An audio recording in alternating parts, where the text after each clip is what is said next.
Assalamualaikum warahmatullahi wabarakatuh. Salam dan bahagia. Perkenalkan, nama saya Nurdin, NIM 2017 008 330. Baiklah, kesempatan kali ini saya akan menjelaskan tentang mengelola sistem global. Pada bab ini menjelaskan cara untuk membangun sebuah arsitektur sistem informasi internasional. Arsitektur sistem informasi internasional terdiri dari sistem informasi dasar yang dibutuhkan oleh organisasi untuk mengkoordinasikan perdagangan di seluruh dunia dan kegiatan lainnya. Pertumbuhan sistem informasi terdiri dari 3. Yang pertama, mengembangkan arsitektur sistem informasi internasional. Arsitektur sistem informasi internasional terdiri atas sistem informasi dasar yang dibutuhkan oleh organisasi dalam mengkoordinasikan perdagangan dunia dan berbagai aktivitas lainnya. Strategi dasar yang perlu diikuti saat membuat sebuah sistem internasional adalah memahami lingkungan global di mana perusahaan beroperasi.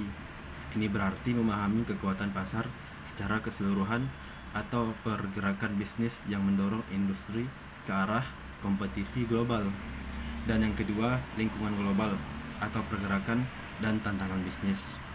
Pada pergerakan bisnis global ada dua kelompok, yaitu faktor budaya umum dan faktor bisnis umum. Di mana faktor budaya umum ini yang mudah dikenali dan telah menggerakkan internasional sejak Perang Dunia Kedua. Teknologi informasi, komunikasi, dan transportasi telah menciptakan desa global di mana komunikasi seperti telepon, televisi, radio, atau jaringan komputer di seluruh dunia tidak lagi mengalami kesulitan dan tidak lebih mahal daripada komunikasi secara langsung. Faktor terakhir untuk pertimbangkan adalah perkembangan dasar ilmu pengetahuan global. Faktor-faktor budaya umum ini menyebabkan internasionalisasi dalam beberapa faktor globalisasi bisnis yang khusus yang mempengaruhi hampir seluruh perindustrian. Perkembangan teknologi komunikasi yang canggih dan kemunculan budaya dunia menciptakan kondisi untuk pasar global. Dan yang ketiga, paling mutakhir, sebuah besar perusahaan memperoleh sistem informasi internasional yang campur aduk dari masa lalu yang sering didasarkan pada konsep pengembangan pemrosesan informasi pada tahun 1990-an. Ternyata timbul beberapa kesulitan yang signifikan dalam membuat arsitektur internasional yang tepat.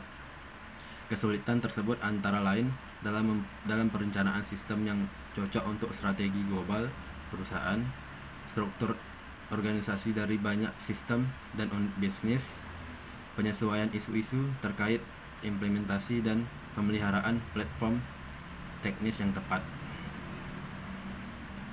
Adapun tantangan bagi manajemen dalam mengembangkan sistem global yaitu menyepakati kebutuhan penggunaan yang sama, memperkenalkan perusahaan dalam proses bisnis, mengkoordinasikan pengembangan dari aplikasi, mengkoordinasikan perilisan perangkat lunak, dan mendorong para pengguna lokal untuk mendukung sistem global. Baiklah, selanjutnya isu manajemen dalam mengembangkan sistem internasional.